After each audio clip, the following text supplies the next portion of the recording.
Olá, sejam todos muito bem-vindos. O Opinião Regional está no ar a partir de agora, através da NTV no canal 8.1, através do nosso site na plataforma do Facebook. E convido você que ainda não baixou o aplicativo da NTV, baixe aí no seu celular e acompanhe tudo o que acontece em Patos de Minas e toda a região. Bom, o Opinião Regional está no ar, convidando você a participar aqui. A sua opinião é o mais importante, sempre trazendo assuntos polêmicos de suma importância para a sua vida, para o seu cotidiano. E o assunto de hoje muito especial. Gostaria que você ficasse atento e para você participar também, fique à vontade, tá bom? Estamos recebendo no programa de hoje, mais uma vez, a advogada e presidente da OAB Jovem, a advogada doutora Clarice Correia Gonçalves. Doutora, seja bem-vinda mais uma vez à Opinião Regional. Olá, David. Olá a toda a audiência. Muito obrigada pelo convite. Eu é quem agradeço pela oportunidade de estar aqui novamente para poder falar do nosso conteúdo jurídico de suma importância e ajudar toda a população de Patos de Minas. É isso, vamos aproveitar aí, gente, pode constar aí, aproveita porque é de graça, tá bom? Tire as suas dúvidas. O assunto de hoje é um assunto que perturba muita gente. Quando você se separa, vem a separação, o divórcio. Qual é o seu direito? Guarda dos filhos, compartilhada?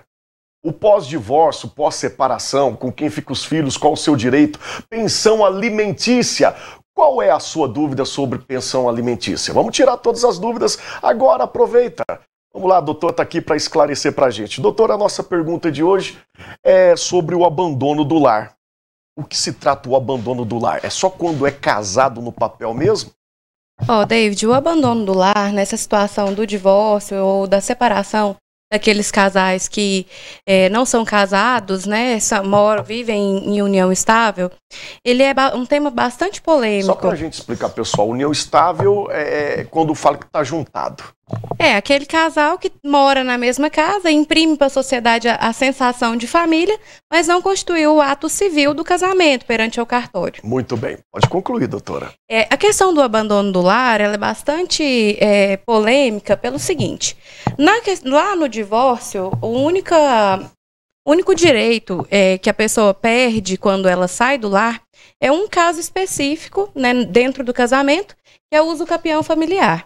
Quando o casal só tem um imóvel, David, e esse imóvel é de uma metragem até 250 metros quadrados, se um dos cônjuges abandona o lar e passa a não viver mais com a família, depois de 2 anos, o cônjuge que ficou no imóvel tem direito a ficar com ele integralmente. Independente seja o homem ou a mulher que ficou com os filhos ou levou os filhos, é quem fica no imóvel. É quem ficou no imóvel, e aí um dos requisitos é que haja o abandono, que aquela pessoa nunca volte, que ela não entre com um divórcio para reaver a partilha. Doutora, para a gente detalhar para o pessoal de casa, o que configura o abandono do lar? É ficar uns dias fora de casa? Porque muitos casais brigam e às vezes 1 semana, 3 dias acabam voltando. Isso como é que configura o abandono de lar? A questão temporal do abandono do lar, que a lei prevê, e até para essa questão de uso capião familiar, é o prazo ininterrupto de 2 anos.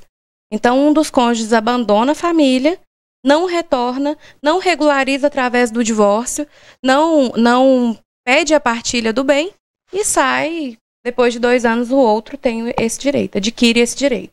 Mesmo que não tenha filhos? Mesmo que não tenha filhos. Muito bem. Bom, e vamos falar também sobre o procedimento. Estamos falando de divórcio, como é que funciona? Então eu quero divorciar. Aí fala com a esposa, o marido, como é que funciona aí? A questão do divórcio, ela pode ser subdividida, por exemplo, em consensual e litigioso, quando as partes têm, quando elas ajustam de maneira tranquila, essa é a forma consensual. O pessoal que tem filho, os casais que têm filho, eles têm o requisito de, no divórcio, regulamentar guarda, visitação, pensão alimentícia. Então, é obrigatório que seja judicial. Casal que não tem filho, David, basta, se for consensual, basta procurar um cartório, levar a documentação própria e, se tiver bens, dos bens, e fazer até no cartório mesmo. E como é que funciona no caso do casal que não é casado no papel certinho. Tá. Tem Aí que fazer esse divórcio? Não, aí não é divórcio, chama dissolução da união estável. Às vezes, o casal fez a escritura pública de união estável lá no cartório, e aí é só dissolver. Quando o casal só vive de maneira imprimindo para a sociedade a sensação de família, mas não foi a um cartório, não fez nenhum documento a esse respeito, a gente tem que fazer o processo de reconhecimento e dissolução da união estável. E aí tem que ser judicial.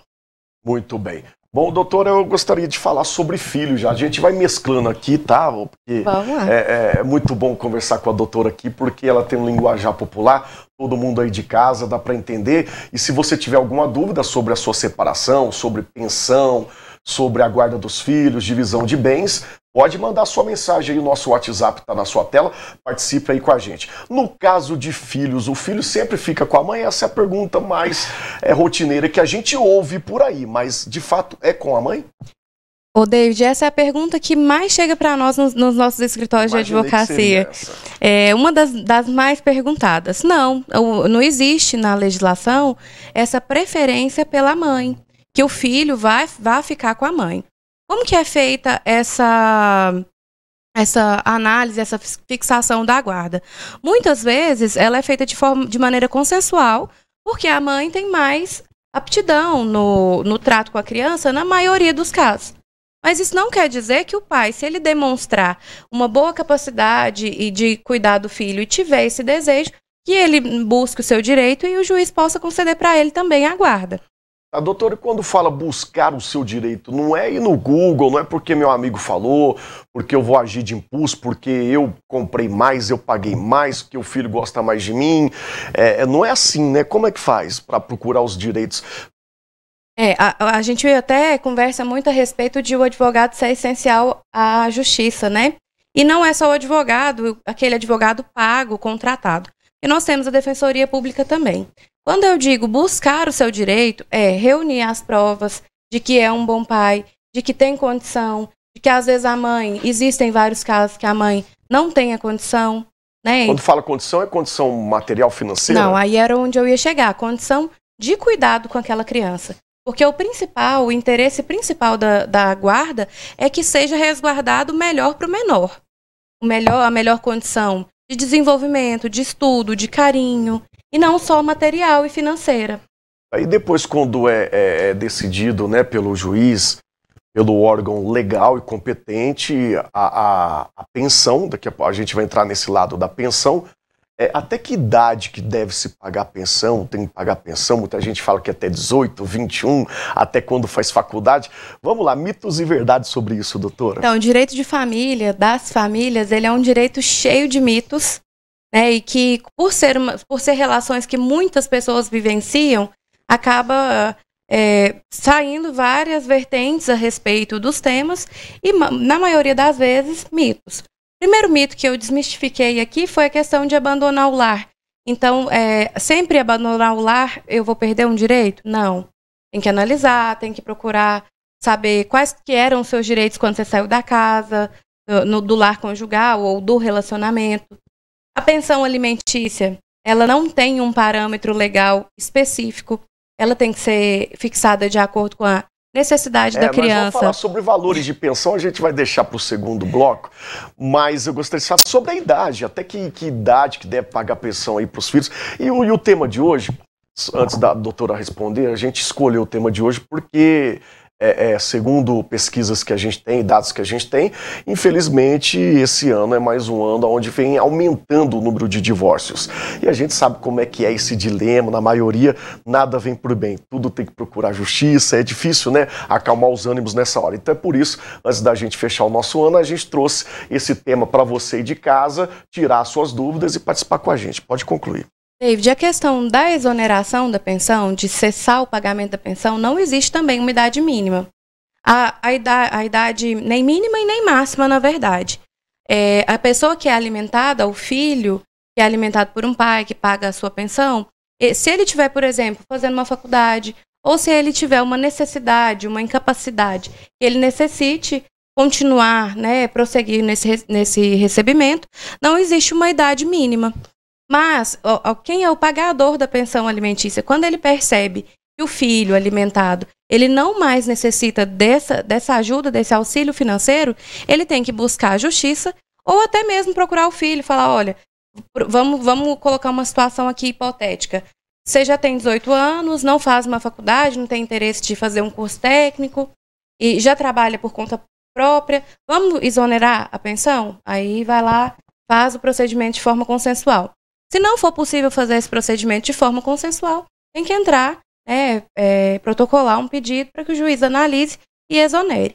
Muita gente, há um mito também de que essa pensão ela cessa automaticamente quando o filho atinge a maioridade. E isso não é verdade. Tem que provocar a justiça, ou através de acordo, ou através de um processo litigioso, para que a pensão seja cessada. Por isso que, resumindo, gente, por isso que é importante você procurar o profissional da área, no caso, o advogado, o Ministério Público, né, que oferece, né, esse atendimento para tirar todas as suas dúvidas. Que às vezes você age por impulso, mas eu ouvi falar porque eu tenho direito disso, eu vou parar de pagar, eu tenho direito de ver meu filho. Não é bem assim, né? A justiça está aí para ser feita a justiça. E é muito importante, David, isso que você falou, porque cada caso ele tem que ser analisado, que às vezes uma questão pequena, específica, muda toda a vertente e a estratégia jurídica e a solução também que aquela pessoa vai ter. E quando é taxado o valor da pensão, daqui a pouquinho, a gente já vai entrando nesse detalhe, daqui a pouquinho a gente vai para o intervalo, mas eu já quero fazer uma pergunta. Quando é taxado o valor da pensão, né,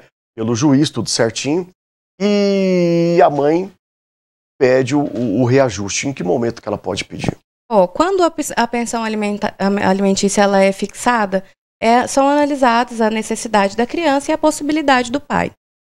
Se, em algum momento, essa situação for alterada, ou o pai passar a receber um salário maior, ou a criança passar a necessitar de um valor maior de pensão alimentícia, ela pode entrar com uma ação revisional. Independente do tempo. Independente do tempo.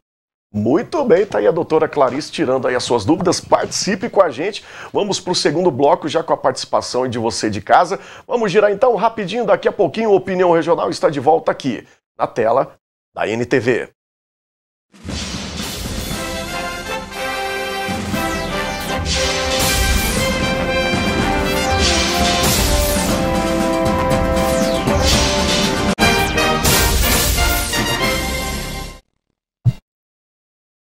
Muito bem, estamos de volta com Opinião Regional aqui na telinha da NTV, através do digital, no Facebook, no site e também no aplicativo. Participe com a gente. O telefone está na tela, coloca aí, produção, porque o assunto de hoje está rendendo, hein? Estamos falando sobre pós-divórcio, direito, guarda dos filhos, pensão, todas as dúvidas que você aí de casa tem. Mande aí a sua pergunta, que a doutora Clarice, advogada, presidente da OAB Jovem, está aqui no estúdio, participando com a gente, esclarecendo e tirando aí as suas dúvidas. Bom, vamos continuar aqui agora falando a respeito de valores de pensão. Como é que é estipulado valor de pensão? É 30%? Mito ou verdade? Vamos levar nesse viés aqui o nosso bate-papo.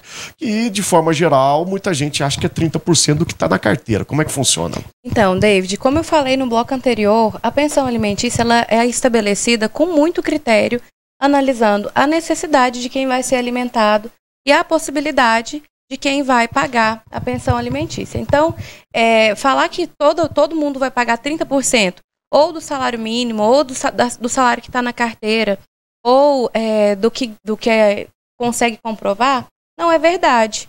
Tá? É um mito, por quê? Tem que analisar se quem vai pagar tem outros filhos, né? E os filhos têm que ser colocados em condição de igualdade, para que todos recebam. Se eles têm as mesmas características, nenhum deles tem nenhum problema, nenhuma situação que faça com que ele tenha que receber mais, também é analisado. Tem que analisar também se os ganhos de quem está pagando são esporádicos, se são frequentes, tudo isso é levado em consideração. Como é que faz para provar isso, doutora? Como é que junta essas provas aí? Quem tem carteira assinada é muito tranquilo, né? Junta lá o comprovante, o CNIS do INSS, a gente consegue ver exatamente quanto que a pessoa recebe e muitas vezes o juiz pede também declaração de imposto de renda, que apesar de ser um documento sigiloso, ele vem para os autos do processo. E os processos também de direito de família são sigilosos.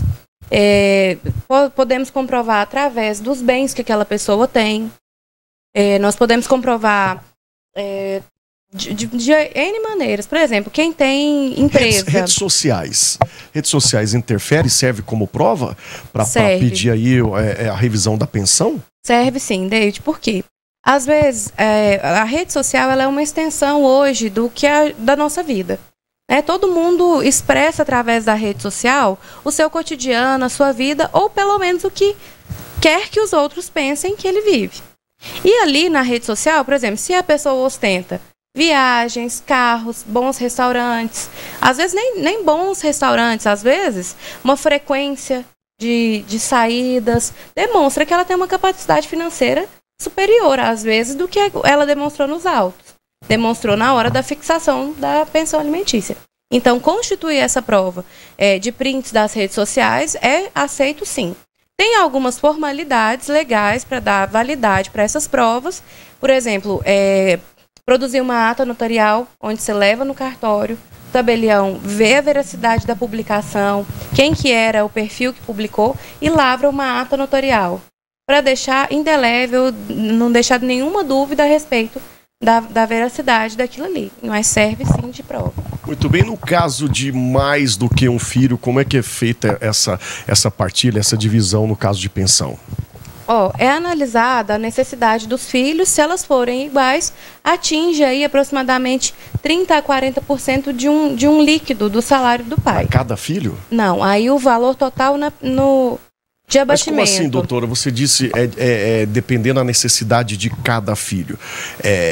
Um filho pode ganhar diferente, ganhar não, né? No caso, receber diferente do que outro filho? Pode sim, David. E aí varia da idade da criança, da necessidade, se ele é portador de alguma necessidade especial, se ela tem uma doença grave, se está passando por uma doença grave, se tem alguma...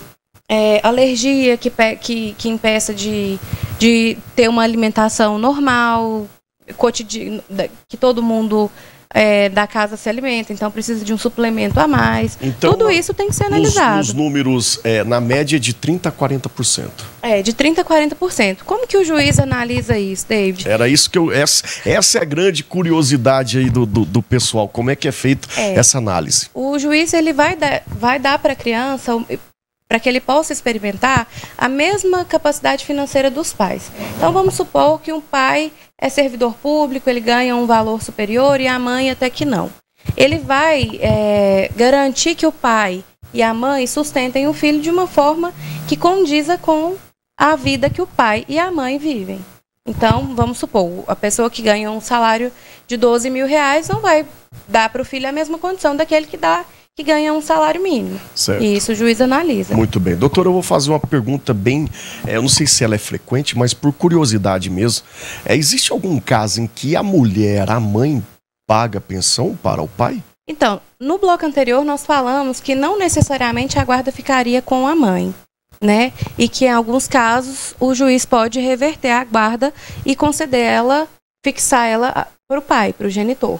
Nesses casos, as mães, né, vão ser as pagadoras da pensão, sim. Há casos. Olha que já é mais raro isso, né, doutor? É mais raro, mas não deixa de acontecer. Mas está na lei e deve ser cumprido, né? Pode concluir. E o importante da pensão alimentícia que a gente tem que estabelecer é que essa pensão ela é revertida para os gastos da criança. Então, muitas vezes a gente vê muito meme na internet de que com os R$300 que o pai pagou, a mãe faz unha, cabelo, sai.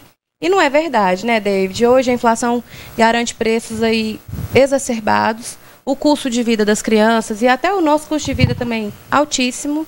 Doutor, então, e quando se paga a pensão, o pai é obrigado a pagar mais a escolinha, o remédio, o material escolar? Como é que o juiz, a lei, entende isso? Então, lá na hora de fixar a pensão alimentícia, o juiz, através do pedido que o advogado fez e de todo o arcabouço processual ali de provas que foi constituído, ele vai colocar, por exemplo, se vai ser só um valor fixo, vamos supor, nesse caso aqui o pai vai pagar 40% do salário mínimo, que essa é a condição dele, e só, mas pode ser que ele fixe também, não, A condição é 20% do salário mínimo, mais 50% de uniforme, material escolar no início de cada ano, mais 50% de medicação. É importante sempre analisar o que ficou decidido na sentença judicial. Por isso que é ela que é o parâmetro. Né, fazer tudo certinho, ali com o amparo de um advogado. Isso é importante, né? É muito importante porque muitas vezes as pessoas falam assim, doutora, eu quero só tirar uma duvidazinha. O pai do meu filho tem que pagar o material escolar? E eu sou bem clara ao responder que eu não sei. Porque o que fixa esse parâmetro é a sentença judicial, que fixou os alimentos. Muito bem. Existe algum caso também, por curiosidade, hoje as perguntas estão bem aleatórias, né? Em que a pensão pode ser revertida para um menor valor? Pode. E, inclusive, a maioria das vezes que a gente é contratado para fazer uma revisional é para quem paga pela mudança da situação financeira para reduzir. Na maioria das vezes, os genitores que pagam ou as genitoras que pagam experimentam alguma alteração, é o que eu te falei, eu posso pedir a revisional tanto para majorar quanto para minorar a pensão, e eu dependo de uma alteração na condição financeira daquele que paga. Ou daquele que recebe. Muito bem. Doutor, outra pergunta, uma das últimas, acho que é a última pergunta aqui do programa. No caso em que não tem o DNA e depois é feito o DNA comprovado ali a paternidade, paga retroativo? Não paga retroativo, David. Paga a partir do momento que é comprovado o DNA? Paga a partir do momento em que é constituída a paternidade. Por quê? Antes daquilo ali, a gente não tem como constituir uma obrigação jurídica, porque era incerta. Então, por isso que é tão importante que o DNA seja feito nos primeiros meses de vida da criança. O que pode acontecer? É claro que é uma obrigação moral, né? Porque o pai ele descobre através do DNA que ele então é o genitor daquela criança que tinha paternidade duvidosa e que ele faça essa contribuição de forma espontânea. Mas se ele não puder fazer isso, infelizmente, a gente não tem como fazer. Garantir o pagamento retroativo.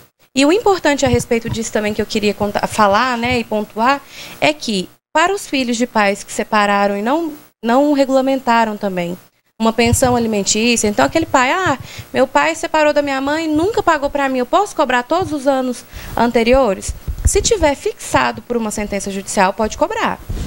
Pode cobrar, aí a gente analisa a questão de prescrição e tudo. Agora, se nunca fixou, infelizmente, retroativo não tem como. Muito bem. Agora sim, para a gente finalizar, a última pergunta bem rapidinho, nosso tempo já está em cima. 13º e férias entra como parcela aí na pensão também? David, 13º e férias, assim como os materiais escolares e outras contribuições, têm que ser fixados na sentença para entrar. Muito bem. Doutora Clarice, advogada e presidente da OAB Jovem, muito obrigado. Aonde te encontra? Pode deixar o seu contato, o escritório, onde fica? David, o nosso escritório é ali bem pertinho do fórum, na Avenida Padre Almir, número 958, na sala 403. E aí nós temos redes sociais também. Pode deixar o seu arroba aí. @advocaciagis e @clariceadv. Repete o arroba é mais fácil, né? Hoje o Instagram é mais fácil. @clariceadv. Clarice ADV. Doutora, muito obrigado, prazer revê-la. Eu é quem agradeço. Estou e Feliz Natal. Feliz Natal, feliz Ano Novo para você. Ano Novo também para todo mundo aqui e para os espectadores também. Muito bem, para você aí de casa, o meu muito obrigado pela sua participação, pela sua enorme audiência. Até o próximo programa. Você que continua ligado aqui na tela da NTV, acionando o departamento de jornalismo, direto do Estúdio 1, lá está ele, Odair Cardoso. Boa noite, Odair. Olá, David, boa noite para você. Estamos chegando nessa sexta-feira aí com muita informação depois de acompanhar o seu programa. E o assunto de hoje, assim, ele é muito vasto, né? Dúvidas sobre separação, pensão, pós-divórcio, guarda compartilhada, é um assunto bem vasto e a gente vai trazer a doutora em outras vezes aqui. Bom demais, é sensacional estar ouvindo especialista, sempre muito bom. É isso. Odair, então, bom final de semana, te cuida e até o próximo. Abraço para você, David, bom fim de semana.